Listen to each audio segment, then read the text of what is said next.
So hello everyone, welcome back to my channel the wings of brain and this is Pooja. तो आज की इस video में हम बात करने वाले हैं हमारे जो रिमेनिंग टॉपिक्स हैं फर्स्ट चैप्टर के, उनके बारे में। तो यहाँ पे हम बात करेंगे कि हमारा कॉन्स्टिट्यूशन कब से कब तक बनकर तैयार हुआ एंड ऑल।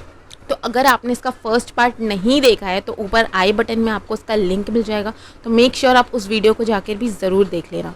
तो स्टार्ट करते हैं हमारे इस टॉपिक को। Let's get started. सो अब यहाँ पर हम लोग बात करने वाले हैं कंपोजिशन ऑफ कॉन्स्टिट्यूएंट असेंबली, यानी कि हमारी जो कॉन्स्टिट्यूशन असेंबली थी उसका स्ट्रक्चर कैसा था, जो कॉन्स्टिट्यूशन असेंबली में जो मेंबर्स थे उनको कैसे इलेक्ट किया गया था, हमारा कॉन्स्टिट्यूशन कब बनकर तैयार हो गया था और कब हमारे कॉन्स्टिट्यूशन को अडॉप्ट किया गया था। The constitution was adopted on 26 नवंबर 1949। हमने यहाँ पे जैसे कि तुम देखोगे कि हमने बात करी थी कि जो हमारा कॉन्स्टिट्यूशन था इसकी टाइम ड्यूरेशन थी, यानी कि बनना शुरू हुआ था 1946 से 1949 के बीच में। तो 1949 तक आते आते जो हमारे कॉन्स्टिट्यूशन बनाने का काम था वो कंप्लीट हो गया था और जो हमारा कॉन्स्टिट्यूशन था वो लागू होने के लिए तैयार था। यहाँ पे तुम देखोगे तक जो हमारा कॉन्स्टिट्यूशन था वो 26 नवंबर 1949 को बन के तैयार हो गया और जितनी भी कॉन्स्टिट्यूशन असेंबली में जो भी मेंबर्स थे उन्होंने इस पर सिग्नेचर कर दिया कि ठीक है अब हमारा कॉन्स्टिट्यूशन बन चुका है। जो हमारा कॉन्स्टिट्यूशन था जब ये बन के तैयार हो गया तो 26 जैन 1950 में हमारे कॉन्स्टिट्यूशन को लागू कर दिया गया। ये बात तो तुम खैर बचपन से ही पढ़ रहे हो कि हमारा कॉन्स्टिट्यूशन कब इम्प्लीमेंट किया गया था। तो 26 जैन 1950 को हमारा कॉन्स्टिट्यूशन फोर्स में आ गया, यानी कि हमारे कॉन्स्टिट्यूशन जो बन के तैयार हुआ है अब जितने भी लोग रहते हैं इंडिया में वो सभी उसको फॉलो करेंगे और उसी के हिसाब से रूल्स एंड रेगुलेशंस बनाए जाएंगे। The members of the assembly were not elected by universal. इस टर्म का क्या मतलब है, सबसे पहले हम ये समझ लेते हैं। यूनिवर्सल सफरेज का मतलब है कि वो लोग जो 18 या 18 अबव हैं वो वोट देने के केपेबल हैं और वो वोट दे सकते हैं। तो लेकिन क्या आता है यहाँ पे ये है कि जब हमने पढ़ा था कि जो हमारे कॉन्स्टिट्यूशन असेंबली के जो मेंबर्स थे वो अनडिवाइडेड इंडिया में इलेक्ट किए गए थे। तो उस टाइम पे ऐसा कोई वोटिंग का सिस्टम नहीं था कि जो भी 18 या फिर 18 अबव लोग हैं वो वोट दे सके। तो ये बिना यूनिवर्सल सरफेज के यहाँ पे इलेक्ट किया गया था कॉन्स्टिट्यूशन असेंबली को। There was a serious attempt. तो हमारी जो कॉन्स्टिट्यूशन असेंबली है इसको एक रिस्पॉन्सिबल बॉडी बनाने के लिए बहुत से एफर्ट्स किए गए ताकि ये लोगों का रिप्रेजेंटेटिव बनकर उनकी जो भी प्रॉब्लम्स हैं और उनकी जो भी रिस्पॉन्सिबिलिटी है उसको अच्छे से उनके फेवर में काम कर सके। अब यहाँ पे देखो, the members who elected from territories that fell under Pakistan ceased to be members of the Constituent Assembly। यानी कि अब यहाँ पे तुम एक बात समझो, जब हमारा कॉन्स्टिट्यूशन बनना शुरू हुआ था तब हमारा देश आज़ाद नहीं था, ठीक है। जब हमारा देश आज़ाद ही नहीं था और जो उस टाइम पे जो कॉन्स्टिट्यूशन असेंबली के मेंबर्स थे वो हमने इलेक्ट कर लिए थे। लेकिन अब क्या होता है, जब पाकिस्तान नाम की एक अलग कंट्री बन जाती है और इंडिया नाम की एक अलग कंट्री बन जाती है तो जो भी कॉन्स्टिट्यूशन असेंबली के मेंबर्स थे वो आधे चले जाते हैं पाकिस्तान में।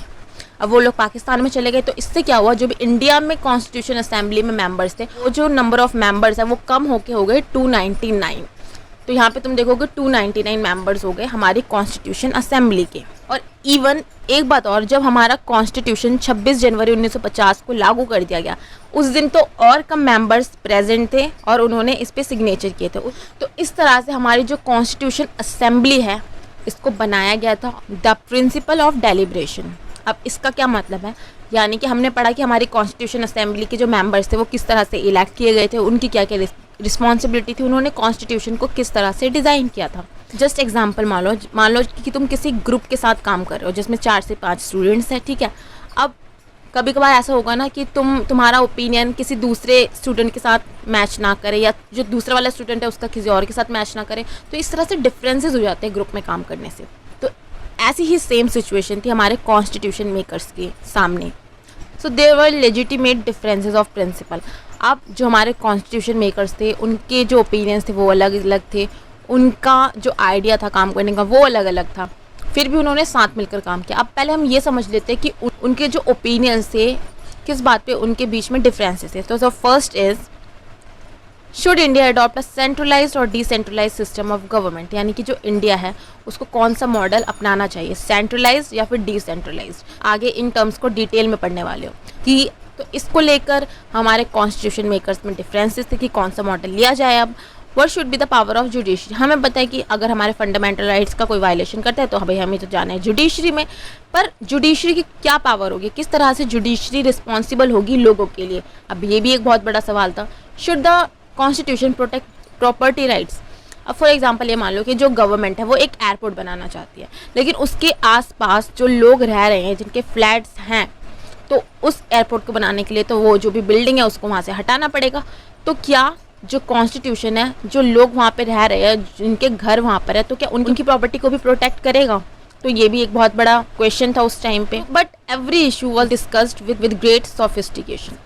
इतने सारे डिफरेंसेस होने के बाद भी जो भी हमारी कॉन्स्टिट्यूशन असेंबली थी, उन्होंने इन सभी जो भी क्वेश्चन थे इन पे डिटेल में डिस्कशन किया, इनमें डिटेल में डिबेट की। हमारे कॉन्स्टिट्यूशन में जितने भी क्लॉज है, each clause of the constitution was subjected to scrutiny. मतलब कि जितने भी क्लॉज दे रखे हमारे कॉन्स्टिट्यूशन में, अलग अलग टॉपिक से रिलेटेड उन क्लॉज को चेक किया गया और उस पर बाद में डिबेट की गई।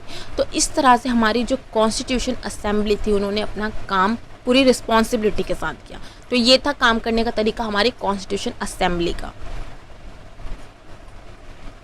तो अब यहाँ पे पढ़ने वाले हैं हम कि जो कॉन्स्टिट्यूशन असेंबली थी, उनके लीडर्स कौन थे और वो किस तरह से एक दूसरे से डिसएग्री करते थे, लेकिन फिर भी उन्होंने साथ मिलकर काम किया। अब यहाँ पे तुम देखोगी the constitution assembly had 8 major committees. अब ये जो थी ना 8 मेजर कमेटीज़ थी कॉन्स्टिट्यूशन असेंबली में। ये अलग अलग मैटर पे बात करते थे, अलग अलग टॉपिक्स पे डिस्कशन करते थे।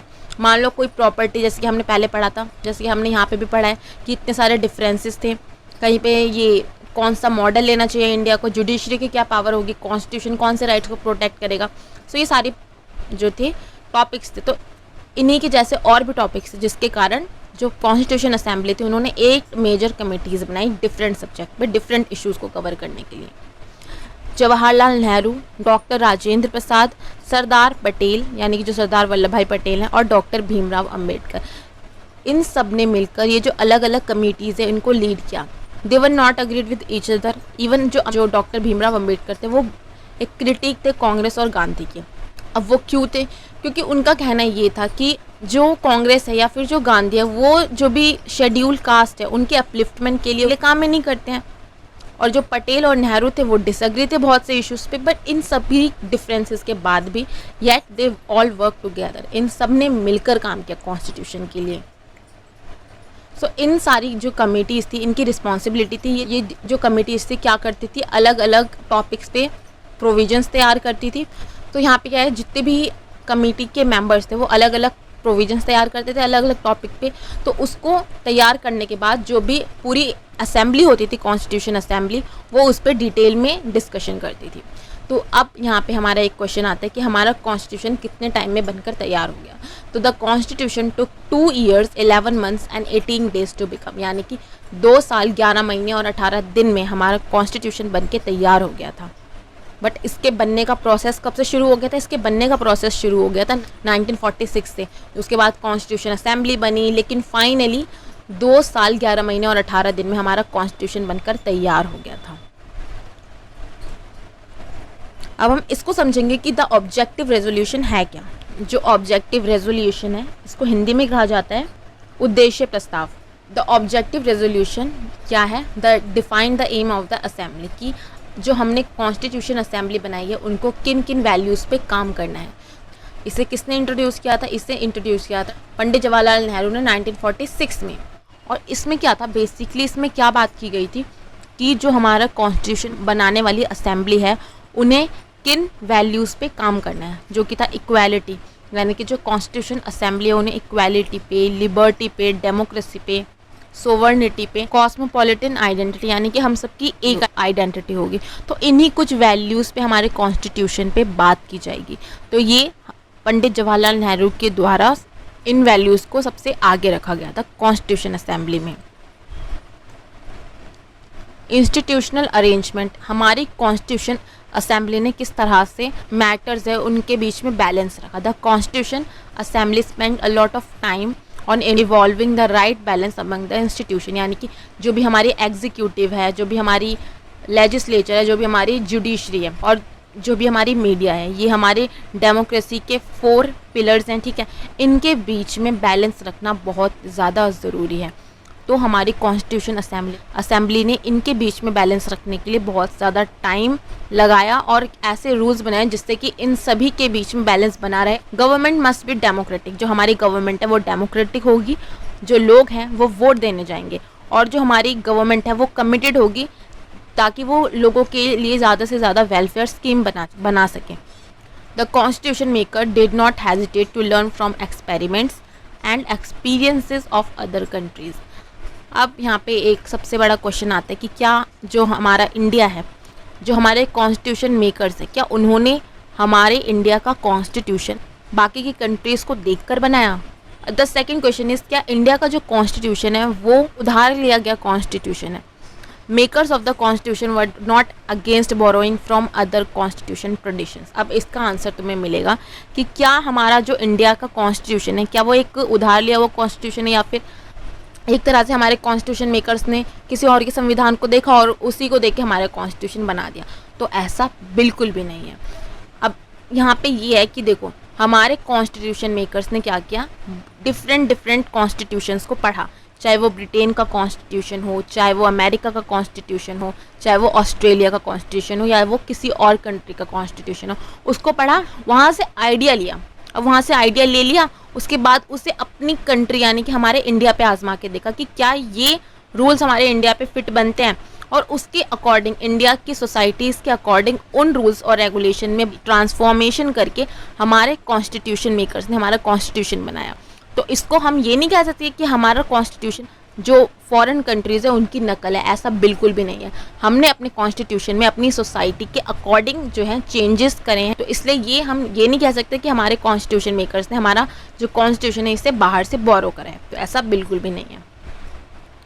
तो यहाँ पे एक बहुत बड़ा क्वेश्चन है, वैसे तो हमने बात करी, लेकिन वॉज इट बोरोड कॉन्स्टिट्यूशन, यानी कि क्या हमने अपना कॉन्स्टिट्यूशन है वो बाकी देशों का आइडिया लेके उनसे बोरो करा है? तो ऐसा नहीं है। आइडिया लेना इट इज़ नॉट इमिटेशन, यानी कि इसका मतलब ये नहीं कि ये नकल है। Each provision of the constitution was suited to Indian problems and aspirations. तो यहाँ पे क्या है, जो भी हमारे कॉन्स्टिट्यूशन असेंबली के मेंबर्स थे उन्होंने इंडिया के कॉन्स्टिट्यूशन को जो है बनाने के लिए एक जस्ट रेफरेंस लिया था फॉरेन की कंट्रीज से, एंड देन उसको इंडिया की प्रॉब्लम्स के अकॉर्डिंग बनाया, उसमें अपने अलग अलग रूल्स और रेगुलेशंस बनाए और उसके बाद उसे इंडिया में इम्प्लीमेंट करा। तो ये इमिटेट कॉन्स्टिट्यूशन तो बिल्कुल भी नहीं है। India was extremely lucky to have an assembly that took the best ideas. जो भी हमारे कॉन्स्टिट्यूशन असेंबली के मेंबर्स हैं उन्होंने बेस्ट आइडियाज़ लिए अलग अलग बेस्ट कॉन्स्टिट्यूशंस को देखकर and make it our constitution. तो इस तरह से हमारे कॉन्स्टिट्यूशन को बनाया गया। हमारे कॉन्स्टिट्यूशन असेंबली का स्ट्रक्चर क्या था, हमारे कॉन्स्टिट्यूशन क्या उधार लिया हुआ था या फिर इमिटेट कॉन्स्टिट्यूशन था? तो इन सभी सवालों के जवाब तुम्हें इस वीडियो में मिल गए होंगे। ये तो यहाँ पे अब हम बात करते हैं। देखो, हमारे कॉन्स्टिट्यूशन मेकर्स ने बहुत सी अलग अलग कंट्रीज़ के जो कॉन्स्टिट्यूशंस थे उनको पढ़ा और वहाँ से हमारे कॉन्स्टिट्यूशन बनाने का आइडिया लिया। तो हम यहाँ से देखते हैं कि हमने कौन सी कंट्रीज़ से क्या क्या आइडियाज़ लिए थे अपने कॉन्स्टिट्यूशन को मेक करने के लिए। देखो, ब्रिटिश के कॉन्स्टिट्यूशन से हमने कौन सा आइडिया लिया, फर्स्ट पास्ट द पोस्ट, यानी कि जिसको सबसे ज़्यादा वोट मिलेंगे इलेक्शन में वो जीतेगा। ये हम आगे के चैप्टर्स में डिटेल में बात करेंगे। पार्लियामेंट्री फॉर्म ऑफ गवर्नमेंट, हमारे यहाँ पार्लियामेंट्री फॉर्म ऑफ गवर्नमेंट है। The idea of rule of law, law बनाने का क्या रूल होगा। Institution of the speaker and her और हिज रोल, जो हमारी एग्जीक्यूटिव है उसमें स्पीकर का क्या रोल होता है। एंड लॉ मेकिंग प्रोसीजर, तो हमारे पार्लियामेंट में लॉज को किस तरह से बनाया जाता है। तो ये सारे जो आइडियाज़ थे ये हमने ब्रिटिश के कॉन्स्टिट्यूशन से लिए थे। देखो, अब हमने आयरलैंड के कॉन्स्टिट्यूशन से कौन सा आइडिया लिया, जैसे तो अभी हम नेक्स्ट स्लाइड में डीपीएसपी के बारे में बात करेंगे। तो directive principle of state policy हमने आयरिश कॉन्स्टिट्यूशन से लिया है। फ्रेंच के कॉन्स्टिट्यूशन से हमने क्या लिया है, फ्रेंच के कॉन्स्टिट्यूशन से हमने लिया है principle of liberty, equality and fraternity, यानी कि हम अपनी कंट्री में लिबर्टी को, इक्वालिटी को और भाईचारे को बढ़ावा देंगे। यूएस यानी कि अमेरिका के कॉन्स्टिट्यूशन से हमने क्या लिया है, फंडामेंटल राइट्स के आइडियाज़। तो अभी हम नेक्स्ट स्लाइड में उसी के बारे में बात करने वाले। Power of judiciary review and independence of the judiciary, तो हमारे यहाँ पे जुडिशरी किस तरह की होगी, हमारे यहाँ पे एक इंडिपेंडेंट जुडिशरी होगी। ये हमने यूएस के कॉन्स्टिट्यूशन से लिया है। कनाडा के कॉन्स्टिट्यूशन से हमने क्या लिया है, a quasi federal form of government. ये एक ऐसा नया टर्म है जो कि हम आगे के चैप्टर्स में पढ़ेंगे कि क्वाज़ी फेडरलिज्म का क्या मतलब होता है। The idea of residual powers, तो ऐसे पावर्स जो कि ना तो स्टेट लिस्ट में मेंशन की गई है, ना सेंट्रल लिस्ट में मेंशन की है, ना कॉन्करेंट लिस्ट में मेंशन किया। तो ये जो आइडियाज़ है पावर का, ये हमने लिया था कनाडा के कॉन्स्टिट्यूशन से। तो यहाँ पे तुम इसे जस्ट एक रीड कर लेना। जैसे कि हमने यहाँ पे पहले ही पढ़ा है कि हमारा कॉन्स्टिट्यूशन ना तो इमिटेट कॉन्स्टिट्यूशन है, मतलब कि ना तो हमने उसकी नकल करी है। हमारे कॉन्स्टिट्यूशन मेकर्स ने इन सभी कॉन्स्टिट्यूशन को पढ़ा, इनमें से जो अच्छी अच्छी बातें थी उनको लिया और हमारी इंडियन सोसाइटी के अकॉर्डिंग उन लॉज को बनाया। ऑलराइट, तो आज हम बात करने वाले हैं हमारे फंडामेंटल राइट्स की। बचपन से ही हमने अपनी क्लासेस में पढ़ा है कि हमें कुछ फंडामेंटल राइट्स दिए गए हैं, हमारे पास 6 फंडामेंटल राइट्स हैं। तो ये फंडामेंटल राइट्स आखिर होते क्या हैं? तो यहाँ पे हम बात करेंगे फंडामेंटल राइट्स की। तो जैसे कि सीबीएसई अपडेट के अकॉर्डिंग जो आपका फर्स्ट चैप्टर है, उसमें जो सेकंड चैप्टर है फंडामेंटल राइट्स वाला, उसके कुछ टॉपिक्स को ऐड किया गया है। तो उसी को मर्ज करके हम अपना फर्स्ट चैप्टर कंप्लीट करेंगे। और अगर आपने इसका फर्स्ट पार्ट नहीं देखा है तो ऊपर आई बटन में या नीचे डिस्क्रिप्शन बॉक्स में आपको उसका लिंक मिल जाएगा। तो मेक श्योर आप उस वीडियो को जाके भी ज़रूर देख लेना, ठीक है। तो अब हम बात करते हैं हमारे फंडामेंटल राइट्स की। तो पहले तो यही समझ लेते कि फंडामेंटल राइट्स होते क्या हैं। देखो, फंडामेंटल राइट्स कुछ ऐसे राइट्स होते हैं जो कि एक इंडिविजुअल को हमारे कॉन्स्टिट्यूशन के द्वारा दिए जाते हैं ताकि वो अपनी कंट्री में फ्रीली कहीं पे भी मूव कर सके, उसके साथ किसी भी तरह का डिस्क्रिमिनेशन ना हो, उसके साथ किसी भी तरह का एक्सप्लॉयटेशन ना हो, ताकि हर इंडिविजुअल को एक फ्रीडम मिले ताकि वो अपने रिलीजन को प्रोपगेट कर सके, अपने रिलीजन को चूज़ कर सके, अपने रिलीजन को फॉलो कर सके। तो एक इंडिविजुअल के पर्सनल लिबर्टी के लिए, उसकी पर्सनल फ्रीडम के लिए हमें हमारे कॉन्स्टिट्यूशन के द्वारा कुछ राइट्स दिए गए हैं। तो हम इस वीडियो में इन 6 फंडामेंटल राइट्स के बारे में बात करेंगे। एंड एक और हमारा राइट था राइट टू प्रॉपर्टी, यानी कि हमें हमारे कॉन्स्टिट्यूशन के द्वारा प्रॉपर्टी रखने का भी एक राइट दिया गया था, बट इसको बाद में जाके रिमूव कर दिया गया। अब इसकी क्या हिस्ट्री है, इसको क्यों रिमूव करा गया, इसको हम आगे की स्लाइड्स में पढ़ेंगे। फंडामेंटल राइट और पार्ट 3, अब इसका क्या मतलब है? तो यहाँ पे एक इम्पॉर्टेंट बात कि जो है हमारे फंडामेंटल राइट्स है ना, ये हमारे कॉन्स्टिट्यूशन के पार्ट 3 में मेंशन किए गए हैं। ये बहुत ज़्यादा इंपॉर्टेंट हो जाता है और इससे हमेशा याद रखना कि जो फंडामेंटल राइट्स है वो हमारे कॉन्स्टिट्यूशन के पार्ट 3 में मेंशन किए गए हैं। अब हम यहाँ पे बात करते हैं हमारी कुछ फंडामेंटल राइट्स की। द फर्स्ट राइट जो कि हमें हमारे कॉन्स्टिट्यूशन के द्वारा दिया गया है वो है राइट टू इक्वालिटी। अब राइट टू इक्वालिटी का क्या मतलब है? देखो, provide equal rights to public places like shops, hotels, places of entertainment, no discrimination based on religion, caste, sex और प्लेस ऑफ बर्थ। देखो क्या है कि पहले क्या होता था, हमने अपनी बुक्स में पढ़ा है, पहले क्या होता था बहुत से लोगों के साथ उनके रिलीजन, उनकी कास्ट के नाम पे, उनके प्लेस ऑफ बर्थ के नाम पे उनके साथ डिस्क्रिमिनेशन किया जाता था। तो राइट टू इक्वालिटी यही इंश्योर करता है कि ये हमें इक्वल राइट्स देता है ताकि हम इंडिया में कहीं पे भी मूव करें तो हमारे साथ किसी भी तरह का भेदभाव ना किया जाए, हमारे रिलीजन के नाम पे, हमारे रेस के नाम पे, हमारे कास्ट के नाम पे, हमारे सेक्सुअलिटी के नाम पे या हमारे प्लेस ऑफ बर्थ के बारे में। For example, untouchability. पहले अनटचेबिलिटी बहुत ज़्यादा प्रैक्टिस किया जाता था। तो बहुत सी मूवीज़ में भी देखा होगा आप लोगों ने कि अगर कोई पर्सन है और अगर वो अपर कास्ट से बिलोंग करता है तो जो भी लोअर कास्ट के लोग थे उनके साथ उनके रिलीजन, रेस, कास्ट और सेक्स के नाम पे उनके साथ डिस्क्रिमिनेशन किया जाता था। तो राइट टू इक्वालिटी के प्रैक्टिस में आने के बाद अनटचेबिलिटी को भी एंड कर दिया गया। इक्वालिटी ऑफ अपॉर्चुनिटी, यानी कि all section of society will have equal rights. तो हमें हमारे फंडामेंटल राइट्स के द्वारा ये राइट भी दिया गया है कि इक्वालिटी ऑफ अपॉर्चुनिटी, ताकि हमारी सोसाइटी में जितने भी लोग रह रहे हैं उनके साथ किसी भी तरह का डिस्क्रिमिनेशन ना हो और उनको इक्वल अपॉर्चुनिटी मिले। इक्वल अपॉर्चुनिटी, ठीक है, हमने यहाँ पे बात कर ली कि सबको इक्वल अपॉर्चुनिटी मिलनी चाहिए, बट इक्वल अपॉर्चुनिटी मिलेगी कैसे? क्योंकि हमें पता है हमारी जो सोसाइटी है उसमें कुछ लोग बहुत अमीर हैं, कुछ लोग बहुत गरीब हैं। अभी भी रिलीजन के नाम पे और कास्ट के नाम पे अभी भी बहुत सी जगह है जहाँ पे अनइक्वालिटी प्रैक्टिस की जाती है। तो इसको कैसे एंड किया जाए? तो देखो, आर्टिकल 16 हमारे कॉन्स्टिट्यूशन का ये क्लैरिफाई करता है, it clarifies that a policy like reservation will not be seen as a violence of right to equality. अब क्या होता है, हमारी सोसाइटी में हमारे कॉन्स्टिट्यूशन के द्वारा क्या कहा गया है कि SC, ST, OBC या फिर जो अदर कम्युनिटी के लोग हैं उनको रिजर्वेशन दिया जाएगा हमारे सोसाइटी में, ताकि उनके साथ बहुत सालों तक डिस्क्रिमिनेशन होता है तो उनको उस डिस्क्रिमिनेशन से बाहर निकालने के लिए और जो बाकी के सेक्शंस है सोसाइटी में उनको उनके इक्वल लाने के लिए हमारे कॉन्स्टिट्यूशन में रिजर्वेशन जैसी पॉलिसी लाई गई है। बट अब क्या होता है, बहुत से लोग कहते हैं कि रिजर्वेशन इन्हें क्यों दिया जा रहा है, ये तो हमारे राइट टू इक्वालिटी का वायलेशन है। तो ऐसा नहीं है। रिजर्वेशन के थ्रू क्या किया गया है, इक्वालिटी ऑफ अपॉर्चुनिटी लाई गई है, ताकि जितने भी सेक्शंस है सोसाइटी में, चाहे वो अमीर हैं, गरीब है, लोअर कास्ट के हैं, अपर कास्ट के, इन सबको इक्वल राइट्स दिए जा सके। बहुत से लोग कहते हैं कि ये तो भाई हमारे राइट टू इक्वालिटी का वायलेशन हो रहा है। तो ऐसा नहीं है कि हमारे राइट टू इक्वालिटी का वायलेशन है, क्योंकि ये है इक्वालिटी ऑफ अपॉर्चुनिटी, यानी कि सभी सेक्शंस जो है सोसाइटी को उनको बराबर लाया जा सके, इसलिए हमारे कॉन्स्टिट्यूशन में आर्टिकल 16 क्लॉज 4 को लाया गया है। तो यहाँ पे आप लोगों को ये क्लियर हो गया होगा कि राइट टू इक्वालिटी हमें कौन कौन से राइट देता है। हमारे साथ किसी भी रिलीजन, कास्ट और सेक्सुअलिटी के नाम पे हमारे साथ डिस्क्रिमिनेशन नहीं किया जाएगा। जितने भी लोग हैं सोसाइटी में उन सबको इक्वल राइट्स दिए जाएंगे, और इसलिए हमारे कॉन्स्टिट्यूशन में रिजर्वेशन जैसी पॉलिसी को लाया गया है, ताकि जो अनइक्वालिटी है या ये टचेबिलिटी प्रैक्टिस की जाती है, इसको एंड किया जा सके। तो ये था हमारा the first right to equality. अब हम बात करेंगे हमारे सेकंड राइट की। अब हमारा सेकंड राइट कौन सा है? अब यहाँ पे हम बात करेंगे हमारे सेकंड राइट की।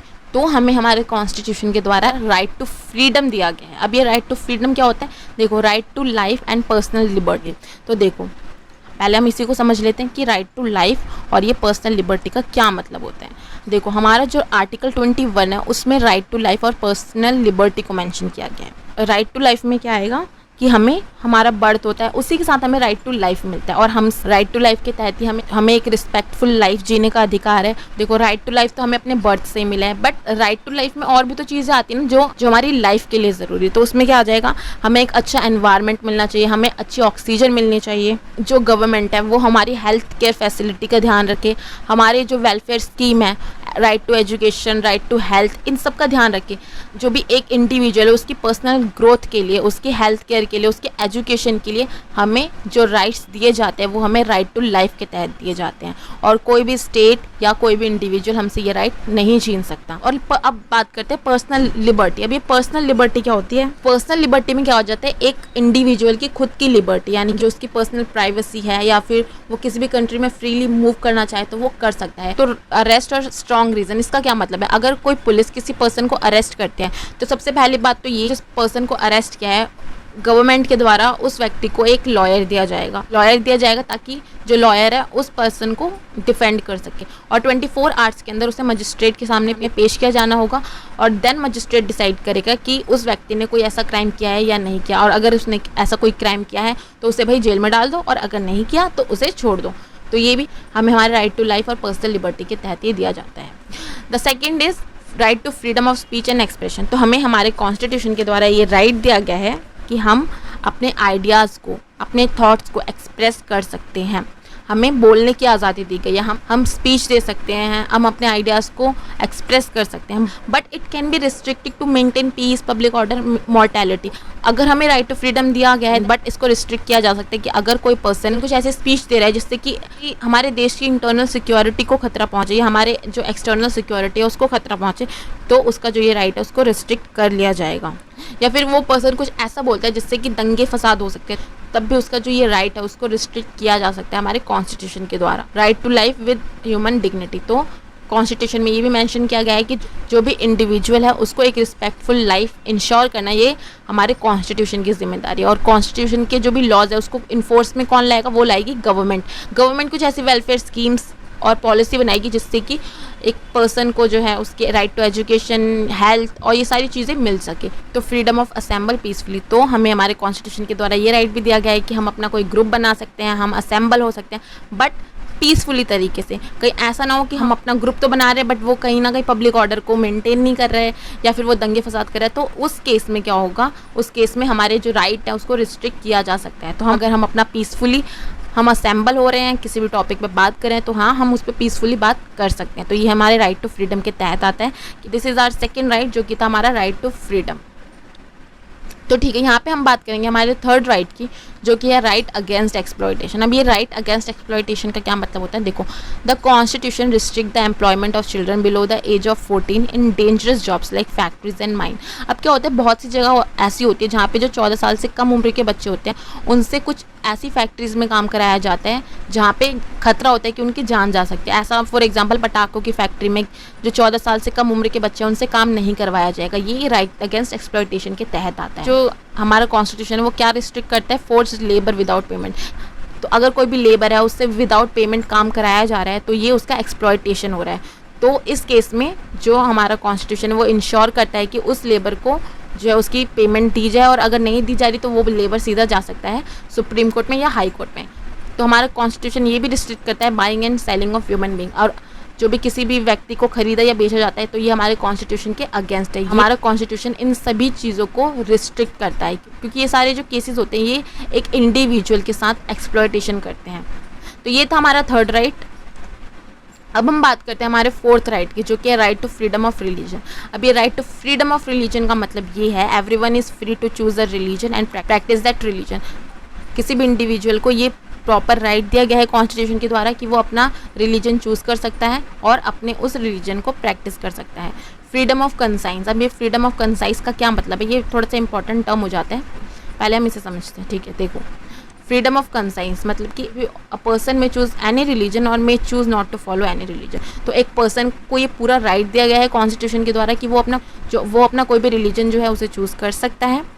ज़रूरी नहीं वो अपना रिलीजन ही फॉलो करे, वो कोई और भी रिलीजन फॉलो कर सकता है। अगर वो इंडिविजुअल नहीं चाहता कि वो कोई भी रिलीजन फॉलो करे तो उस इंडिविजुअल को कॉन्स्टिट्यूशन के द्वारा ये राइट दिया गया है कि वो है कि अगर वो नहीं चाहता कोई भी रिलीजन फॉलो करना तो वो उसकी चॉइस है, कोई भी उस इंडिविजुअल को फोर्स नहीं करेगा किसी भी रिलीजन को फॉलो करने के लिए।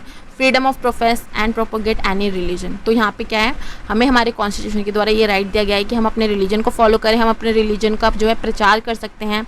इक्वालिटी ऑफ ऑल रिलीजन, यानी कि जो गवर्नमेंट है वो किसी भी रिलीजन के साथ भेदभाव नहीं करेगी और किसी भी एक पर्टिकुलर रिलीजन को फेवर नहीं करेगी।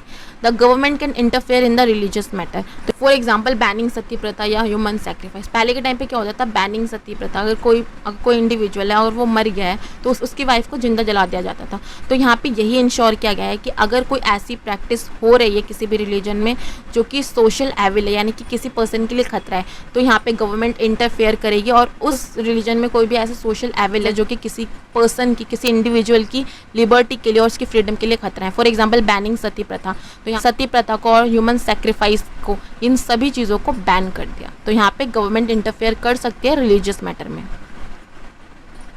अब बात करते हैं हमारे फिफ्थ राइट की, जो कि हमें कॉन्स्टिट्यूशन के द्वारा दिया गया है, कल्चरल एंड एजुकेशनल राइट। अब इसमें क्या होता है, देखो इंडिया क्या है, इंडिया एक फुल ऑफ डाइवर्सिटी वाली सोसाइटी। यहाँ पे अलग अलग धर्मों के, अलग अलग कास्ट कम्युनिटी के लोग रहते हैं, यानी कि यहाँ पे बहुत सी डाइवर्सिटी है। Minorities are the groups. अब माइनॉरिटीज़ एक ऐसा ग्रुप होता है जिनकी एक कॉमन लैंग्वेज होती है, उनका एक पर्टिकुलर रिलीजन होता है, बट वो हमारी कंट्री के किसी पार्ट में रह रहे होते हैं और उनकी जो संख्या होती है वो बहुत कम होती है, तो उनको माइनॉरिटीज़ कहा जाता है। तो ताकि वो अपने रिलीजन को, अपनी लैंग्वेज को, अपने कल्चर को प्रमोट कर सके, इसलिए हमारे कॉन्स्टिट्यूशन में जो माइनॉरिटीज़ है उनके राइट्स को मेंटेन करने के लिए उन्हें कुछ राइट्स दिए गए हैं। देखो, right of the minorities to maintain their culture. तो जो माइनॉरिटीज़ है वैसे ही वो संख्या में बहुत कम है, ताकि वो अपने कल्चर को मेंटेन कर सके, अपने कल्चर को आगे बढ़ा सके, इसलिए हमारे कॉन्स्टिट्यूशन के द्वारा उन्हें ये राइट दिया गया है कि वो अपना एजुकेशनल इंस्टीट्यूशन सेटअप कर सकते हैं और अपने कल्चर को आगे बढ़ा सकते हैं। By doing so they can preserve and develop their own culture. तो ऐसा करके वो अपने कल्चर को आगे बढ़ा सकते हैं। ये हमारा फिफ्थ राइट है, cultural and educational right. Right to constitutional remedies, तो ये बहुत इंपॉर्टेंट राइट हो जाता है जो कि हमें हमारे कॉन्स्टिट्यूशन के द्वारा दिया गया है।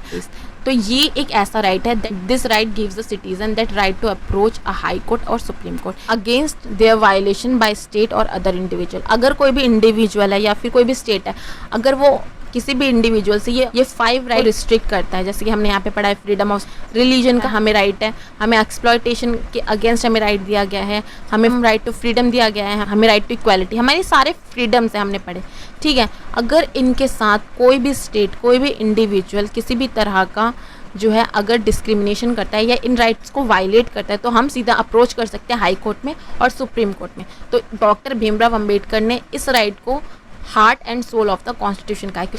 तो ये है हमारे 6 फंडामेंटल राइट्स जो कि हमने अभी बात करी।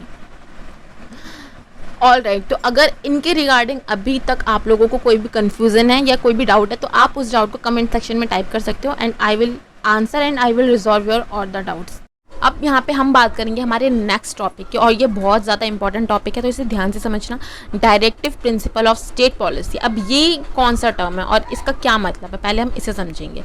देखो, डीपीएसपी, इसकी शॉर्ट फॉर्म में इसे कहेंगे डीपीएसपी, यानी कि directive principle of state policy. तो हमने जैसे कि पढ़ा था कि हमारे कॉन्स्टिट्यूशन मेकर्स ने अलग अलग कॉन्स्टिट्यूशन को पढ़ा और उनकी जो अच्छी अच्छी बातें थी वो हमें हमारे कॉन्स्टिट्यूशन में ऐड करके थी। ठीक है, तो डीपीएसपी हमने कहाँ से लिया है? आयरलैंड से। और आयरलैंड ने डीपीएसपी कहाँ से लिया था? आयरलैंड ने डीपीएसपी लिया था, यानी कि directive principle of state policy लिया था स्पेन से। तो डीपीएसपी का क्या मतलब होता है? A separate list of policy guidelines is included in the constitution. DPSP क्या है? ये कुछ गाइडलाइंस है जो कि हमारे कॉन्स्टिट्यूशन में ऐड की गई है। ये है हमारे स्टेट के लिए। अब स्टेट का मतलब समझना, स्टेट का मतलब ये होता है, स्टेट का मतलब होता है सेंट्रल गवर्नमेंट, स्टेट गवर्नमेंट या कोई भी इंस्टीट्यूशन जिसमें लोग काम कर रहे हैं। ठीक है, तो ये कुछ गाइडलाइंस है जो कि हमारे कॉन्स्टिट्यूशन के द्वारा स्टेट्स को दी गई है ताकि वो सोसाइटी के वेलफेयर के लिए काम कर सके। बट यहाँ पे अब एक पॉइंट आ जाता है नॉन जस्टिसेबल। मतलब कि अब इस टर्म को थोड़ा सा समझना इंपॉर्टेंट। नॉन जस्टिसेबल, अब इसका क्या मतलब है? We can not go to the court. जैसे कि हमने यहाँ पे बात करी थी कि देखो जो भी हमारे फंडामेंटल राइट्स है, अगर इनका कोई भी वायलेशन करता है तो हम सीधे जा सकते हैं हाई कोर्ट में या फिर सुप्रीम कोर्ट में। बट इसमें थोड़ा सा अलग है, ये नॉन जस्टिसेबल राइट है। मतलब कि अगर जो भी कॉन्स्टिट्यूशन के द्वारा गाइडलाइंस दी गई है स्टेट को, अगर वो इन गाइडलाइंस को फॉलो नहीं करता तो हम यहाँ पे हाई कोर्ट या सुप्रीम कोर्ट में नहीं जा सकते। For example ज़मींदारी abolition bill. अब इसमें क्या था? पहले के टाइम पे क्या होता था, बड़े बड़े ना ज़मींदार होते थे और उनके ना बहुत बड़े बड़े लैंड्स होते थे जिस पे छोटे मोटे किसान हैं वो उस पर काम करते थे। और जो ये ज़मींदार हुआ करता था वो इन फार्मर्स से एक तो इनको बहुत कम वेजेस देता था और इवन इनसे बहुत ज़्यादा टैक्स वसूल करता था। तो इंडिया में ज़मींदारी जो बिल था इसको ही अबॉलिश कर दिया गया, यानी कि फिक्स्ड मिनिमम वेजेस। तो इसमें क्या होता था, जो भी मजदूर काम कर रहे हैं उनके लिए एक वेज फिक्स कर दिया गवर्नमेंट ने, ताकि उनके साथ कोई भी फैक्ट्री के ऑनर्स हैं वो उनके साथ भेदभाव ना कर सकते या उनको कम वेज ना दे सके। प्रोविजन फॉर रिजर्वेशन, तो यहाँ पे हमने बात करी ना SC/ST को कुछ रिजर्वेशन दिए गए हैं ताकि उनके अपलिफ्टमेंट के लिए काम हो सके। फॉर्मेशन ऑफ पंचायती इंस्टीट्यूशन, अब बहुत से गांव में तुमने देखा होगा पंचायत को स्टैब्लिश किया गया है। तो ये कुछ ऐसे गाइडलाइंस हैं जो कि हमें कॉन्स्टिट्यूशन में दिया गया था ताकि जो इंडियन सोसाइटी है उसके वेलफेयर के लिए काम हो सके। तो ये टोटली डिपेंड करता है स्टेट पे। इस बात को समझना कि हम इसके लिए सुप्रीम कोर्ट या हाई कोर्ट में नहीं जा सकते, ये स्टेट पे डिपेंड करता है। तो यहाँ पे तुम इससे एक अच्छे से एग्जांपल के थ्रू समझ जाओगे। मान लो कि किसी स्टेट है, कोई स्टेट है जिसने वाईफाई अवेलेबल करवा दिया।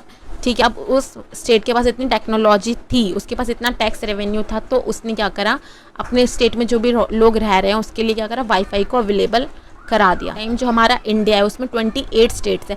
अगर हम किसी और स्टेट में रह रहे हैं, हम पंजाब में रह रहे हैं, हरियाणा में रह रहे हैं, तो हम इसके लिए जाके सुप्रीम कोर्ट में नहीं अपील कर सकते कि यहाँ देखो दिल्ली ने तो वाईफाई लगा लिया और हमारे स्टेट में वाईफाई नहीं लगा।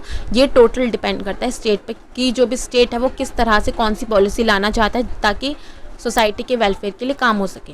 तो यहाँ पे तुम्हें समझ में आ गया होगा directive principle of state policy क्या होती है, कि directive principle of state policy क्या होता है। ये नॉन जस्टिसेबल होते हैं कि हम इसके लिए कोर्ट में नहीं जा सकते।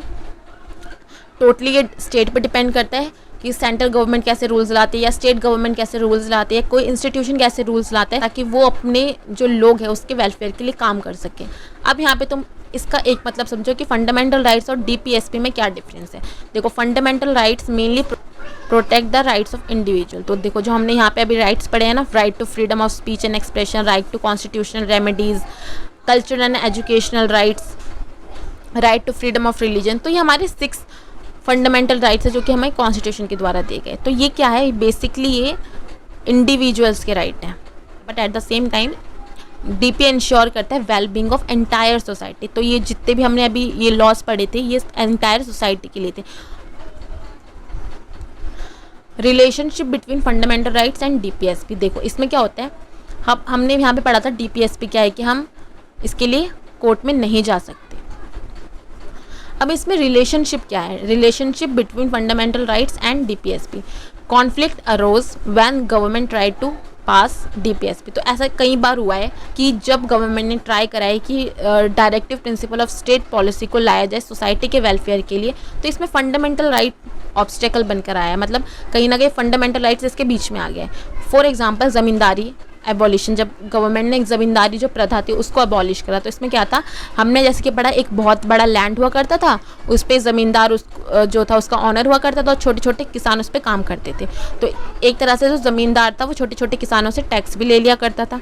तो गवर्नमेंट ने क्या किया, इस ज़मींदारी को अबॉलिश कर दिया। अब ज़मींदारी प्रथा को अबॉलिश करा तो यहाँ पे जो ये ऑनर्स थे इनको लगा ये क्या बात है, तो हमारे फंडामेंटल राइट्स का वायलेशन हो रहा है, क्योंकि हमें हमारे कॉन्स्टिट्यूशन के द्वारा दिया गया है। तो ऐसा कैसे कर सकते गवर्नमेंट कि हमें हमारा जो राइट टू प्रॉपर्टी है उसे ही छीन ले, क्योंकि वो जो लैंड है कहीं ना कहीं वो ज़मींदार की प्रॉपर्टी तो है। तो क्या किया गया, हमारे कॉन्स्टिट्यूशन में सोसाइटी को देखते हुए एक 44th अमेंडमेंट किया गया, और जो राइट टू प्रॉपर्टी थी वो हमारे फंडामेंटल राइट से रिमूव कर दिया गया और उसे एक ऑर्डिनरी लॉ बना दिया गया। तो उसके बाद क्या होता है, 1973 में सुप्रीम कोर्ट ने ये भी कहा कि कुछ ऐसे बेसिक फीचर है हमारे कॉन्स्टिट्यूशन के जिसे पार्लियामेंट जो है चेंज नहीं कर सकते। तो ये केशवानंद भारती का एक बहुत ज़्यादा पॉपुलर केस है, जिसे कि हम आगे के चैप्टर्स में आसानी से पढ़ेंगे। तो यहाँ पे तुम्हें समझ में आ गया होगा रिलेशनशिप क्या है डीपीएसपी और फंडामेंटल राइट्स में, और जो हमारा 7th फंडामेंटल राइट हुआ करता था उसे 44th अमेंडमेंट के तहत उसे रिमूव कर दिया गया और उसे एक ऑर्डिनरी राइट बना दिया गया। फंडामेंटल ड्यूटीज़, इसी के साथ इंडिया में जो भी सिटीजन्स रह रहे हैं जो उनको कुछ ड्यूटीज़ भी दी गई, अब उनको राइट्स दिए गए तो उसी के साथ उनको कुछ ड्यूटीज़ भी दी गई हैं। अब वो ड्यूटीज़ क्या है, देखो 42nd amendment of the constitution inserted fundamental duties of citizen. तो यहाँ पे लोगों की भी कुछ रिस्पॉन्सिबिलिटी बनती है as a Indian citizen. Defend our country, हम इंडिया में रह रहे हैं, कोई भी इलीगल एक्टिविटी हो रही है तो उससे हमें हमारी कंट्री को बचाना चाहिए। Promote harmony among all citizen, तो हमें अपनी कंट्री में जो भी लोग रह रहे हैं उनके साथ भाईचारे के साथ रहना चाहिए, हमें अपने एनवायरनमेंट को प्रोटेक्ट करना चाहिए। तो ये था लास्ट टॉपिक तुम्हारे फर्स्ट चैप्टर का। अगर तुम्हें इनमें से किसी में भी कोई भी डाउट है तो तुम नीचे कमेंट बॉक्स में से टाइप कर सकते हो। So that's about in this today's video. If you like this video, kindly share this video with all your friends and subscribe the channel for upcoming videos. We will meet in our next video. Thank you.